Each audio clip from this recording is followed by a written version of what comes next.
Level 0. It doesn't start with bodies. It starts with a breath, a bite, a mutation.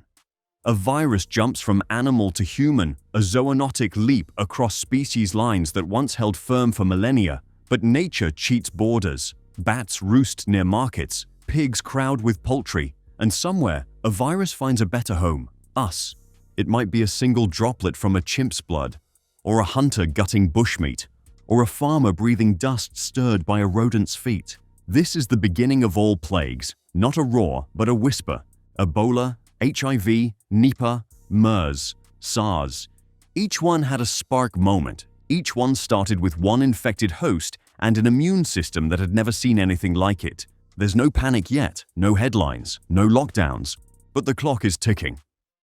This is level 0, the moment the virus changes hosts and the world starts holding its breath. Level 1. It came by ship. 1347. A dozen Genoese galleys limp into a Sicilian port, and death walks off with the rats. The Yersinia pestis bacterium is carried by fleas, which feed on black rats. The rats travel on grain ships. The fleas jump to people. The people die in agony. They swell. They bleed. They choke on their own lungs.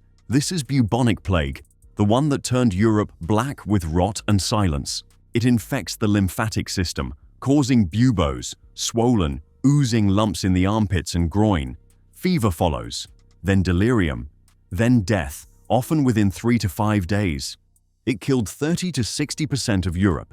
In some towns, no one lived to bury the dead. Priests refused last rites, cities banned funerals, family members sealed each other inside their homes. But here's the thing, the real killer wasn't just bacteria. It was urbanization without sanitation, poverty, overcrowding, trade routes that brought silk and spices, and microscopic assassins. Even today, plague isn't gone. The US, China, Madagascar all report cases yearly. Antibiotics work, but delay, and it still kills. Level 2. Now the plague learns to float. Pneumonic plague is Yersinia's airborne evolution. No fleas, no rats, just breathe. It infects the lungs, not the lymph nodes. Coughs become projectiles. Sputum turns pink with blood. You inhale it, and within 24 hours, you're coughing it back into the air. Mortality rate untreated? Nearly 100%. Outbreaks move like fire in dry grass. Manchuria, 1910. A single trader dies in the street. Within months, 60,000 are dead. Madagascar still sees outbreaks today. And when it hits cities, panic follows close behind. It's rare, but fast and cruel. Antibiotics can stop it, but only if they get there in time. Because once your lungs are full of foam and fluid, the game is already over. Pneumonic plague shows how a pathogen doesn't need to evolve much to become airborne, just the right host, at the wrong time. Level 3. Viruses don't follow family trees. They remix. The 2009 H1N1 flu, nicknamed swine flu, wasn't purely pig-borne. It was a Frankenstein virus, part pig, part bird, part human. The triple reassortment happened quietly in Mexico, inside a pig whose cells hosted all three. And then, boom, the virus leapt into humans. And from there, into airports, trains, schools, everywhere. Unlike seasonal flu, H1N1 didn't just hit the old or weak. It struck the young, pregnant women. Healthy immune systems overreacted, flooding lungs with inflammation. Symptoms were flu-like, fever, chills, fatigue, but the deaths came quickly in those with underlying risk. Within a year, it had infected up to 1.4 billion people and killed more than 200,000. But the world had something it didn't have in 1918: genomic surveillance, real-time PCR, global vaccine development. The pandemic was real, but the counterattack was fast. Swine flu revealed how global travel turns viruses into tourists and why viral surveillance in livestock is a frontline defense, not an afterthought. Level 4. It didn't come from Spain. It just got reported there first because they weren't at war and their newspapers weren't censored. World War I rages. Trenches reek with rot. Soldiers cough through mustard gas. Then the flu arrives. Not a seasonal sniffle, but a killer with wings. It spreads in barracks, troop ships, and refugee trains. It mutates rapidly, becomes deadlier. The second wave hits in autumn, and the lungs of young, strong men fill with blood and foam. They drown on dry land. Hospitals collapse, mortuaries overflow. In Philadelphia, bodies are stacked in ice rinks. It infects 1/3 of the world, 500 million people. It kills between 50 and 100 million. There were no vaccines, no antivirals, no antibiotics for secondary infections. Doctors used gauze masks and desperation. The virus fades by mid-1919, likely burned out by immunity, mutation, and mass death. But it changed everything. Flu surveillance began, national health systems were born, and influenza was never again underestimated. Spanish flu taught us that the deadliest viruses aren't always the rarest, just the ones that hit at the perfect storm of timing, war, and ignorance. Level 5. This one rides the water. Vibrio cholerae doesn't need a host to fly. It just needs a pipe, a river, a hand that touches a mouth. Cholera attacks the intestines, not by invading cells, but by hijacking them. It produces a toxin that scrambles sodium channels, and suddenly, your body is flushing itself to death. Watery diarrhea, liters per hour. The skin sags. Eyes sink. A child can go from smiling to corpse in under 12 hours. The first pandemic hit India in 1817. The second swept into Europe. The third reached New York. Today, it still devastates refugee camps, disaster zones, and urban slums. Anywhere clean water and sewage are strangers. John Snow, no, not the one from the north, was the first to map an outbreak in London, tracing cholera cases to a single pump on Broad Street. That handle was removed, the cases vanished. Modern epidemiology was born. We now have oral rehydration salts, IV drips, and a vaccine. But when infrastructure fails, cholera doesn't knock, it floods in. Cholera reminds us that plagues aren't just biological, they're infrastructural. Sanitation is not charity, it's survival. Level 6. It wasn't a virus, it wasn't bacteria, it was bread, poisoned. In medieval Europe, entire villages trembled not from plague, but from ergot, a fungus that infected rye and other grains. In the right conditions, damp fields, poor harvests, and desperation, the fungus grew unnoticed, and people baked it anyway.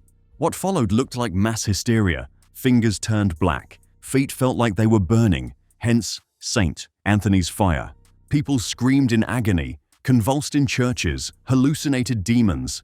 Some danced uncontrollably, others tore off their clothes and fled into the woods. The cause? Claviceps purpurea, a parasitic fungus that produces alkaloids similar to LSD. One strain constricts blood vessels, leading to gangrene. Another invades the brain, triggering seizures and psychosis. In 944, over 40,000 people died in France during a single outbreak. Urgotism was common enough that saints were invoked to ease the pain, but not common enough to be understood. Some historians believe outbreaks of urgotism may have sparked episodes of witch hysteria, such as the Salem trials. Others think it fueled Dark Age visions of hell and damnation. Today, grain is cleaned and treated before milling, but the fungus still exists. In the wrong conditions, with climate change and declining food security, it could find its way back to our plates. Urgotism shows that not all plagues come from contagion. Some are cultivated, fermented in our own food supply, and swallowed before we see the signs. Level 7. It didn't just kill, it scarred history into the skin. Variola major, the virus behind smallpox, may have emerged over 3,000 years ago. Egyptian mummies bear its marks. But it was in the Americas where it earned its legacy as a civilization destroyer. The Spanish didn't just arrive with swords, they brought invisible invaders. In 1519, smallpox reached the Aztec Empire. By 1520, it had killed up to half the population. Cortez's conquest wasn't just a military victory, it was biological annihilation. Symptoms were cruel: fever, exhaustion, vomiting. Then came the rash, red dots that blossomed into pustules, blistering across the face and body, the eyes, the throat. Some survived, most didn't. And those who lived carried scars for life: blindness, disfigurement, social stigma baked into their faces. Smallpox killed roughly 300 million people in the 20th century alone. It was used as a bioweapon. Blankets infected with scabs were given to Native Americans. It ravaged cities, armies, and royal courts alike. And then we fought back. In 1796, Edward Jenner discovered that milkmaids who'd contracted cowpox didn't catch smallpox. He scratched pus from a cowpox blister into a boy's arm, and immunity was born. The word vaccine comes from vacca, Latin for cow.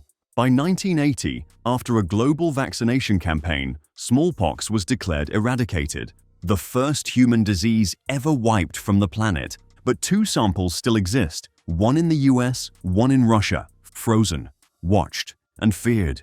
Smallpox proves that plagues can be defeated, but their ghosts live on in freezers and genomes, waiting for complacency. Level 8. It lurks in the seams, in collars, in blankets, in lice. Typhus is caused by Rickettsia prowazekii, a bacterium that spreads through body lice. Not head lice, not fleas. Body lice. The kind that thrive in filth, famine, and war. It begins with fever, a crushing headache, chills so violent they split nails. Then a rash, starting on the chest, spreading to the limbs, but sparing the hands and feet. Delirium sets in. Victims mutter, wander, forget their own names. Death follows in a third of untreated cases.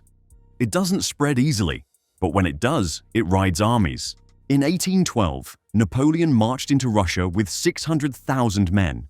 Typhus killed over 100,000 before the first cannon fired. During World War I, Eastern Europe saw millions infected. Concentration camps during World War II were ravaged by typhus outbreaks. Even Anne Frank died from it. Not a bullet, not gas, but a louse. The disease thrives where hygiene fails.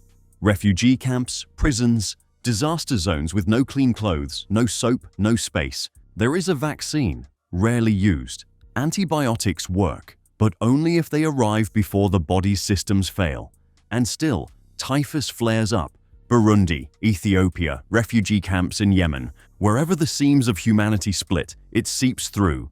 Typhus reveals that sometimes it's not the war that kills, it's the insects that follow it. Level 9. It started with a whisper, a cluster of pneumonia cases in Wuhan, China, late 2019. Doctors noticed something strange. Patients weren't responding to antibiotics. The virus was new. They called it SARS-CoV-2. We called it COVID-19. It spread before we could blink. A plane ride here, a handshake there. By March 2020, borders were closing. Cities were falling silent. Entire economies froze like lungs on a ventilator. COVID wasn't the deadliest pandemic, but it was the most disruptive in over a century. It attacked the respiratory system, but it didn't stop there. Clots, neurological symptoms, heart damage. It weaponized asymptomatic carriers, people who felt fine but spread the virus with every breath. Hospitals overflowed. Doctors wept in break rooms. Masks became political. Zoom became normal. And the death toll climbed into the millions. But something else happened. Science accelerated. In under a year, multiple vaccines were developed. mRNA tech leaping from experimental to global rollout. People lined up for shots the same way past generations lined up for rations. We learned about R0, flattening curves. We mourned our grandparents through windows. We clapped for nurses, and we realized how fragile normal was. Variants came, Delta, Omicron, each one faster, some more evasive, but so did antibodies, and treatments, and memory, biological and social. We don't know when the pandemic will truly end, but we know now how quickly a virus can erase certainty. COVID-19 reminded the world that pandemics don't need medieval symptoms to shut down modern civilization. They just need opportunity and a delay in response. Level 10. This level hasn't happened yet, or maybe it has. We just haven't noticed. The next plague might not come from a jungle, it might come from a lab. Synthetic biology is advancing faster than policy. With CRISPR, a scientist or a saboteur can edit a genome in hours, recombine viruses, amplify transmission, increase lethality. What was once science fiction is now hobbyist biology. Then there's climate change. As permafrost melts, it may release bacteria frozen for millennia. Anthrax spores, unknown viruses from mammoths or Neanderthals. Pathogens that modern immune systems have never encountered. Antibiotic resistance is another slow burn apocalypse. Infections we once cured with a pill now laugh at our last defenses. Superbugs, like Candida auris and carbapenem-resistant bacteria, kill quietly in hospitals across the globe. Urbanization adds fuel. More people, denser cities, faster spread, and don't forget zoonoses, wet markets, factory farms. The next viral spillover could make COVID look like a preview, but it won't always look like disease. Maybe it's a fungal pandemic, or a neurological virus that changes behavior, or an AI-designed pathogen tailored to a specific genome group. The future of plague isn't just death, it's manipulation, but there's hope. We have tools our ancestors never dreamed of: whole genome sequencing, mRNA platforms, global communication, crowdsourced science. Still, vigilance is the price of survival. The next plague may not wait for us to see symptoms. It may arrive silent, synthetic, and smarter than anything we've faced. Know the signs, respect the history, and remember, the next plague won't send a warning. Subscribe so you don't miss the next outbreak we explain before it explains itself.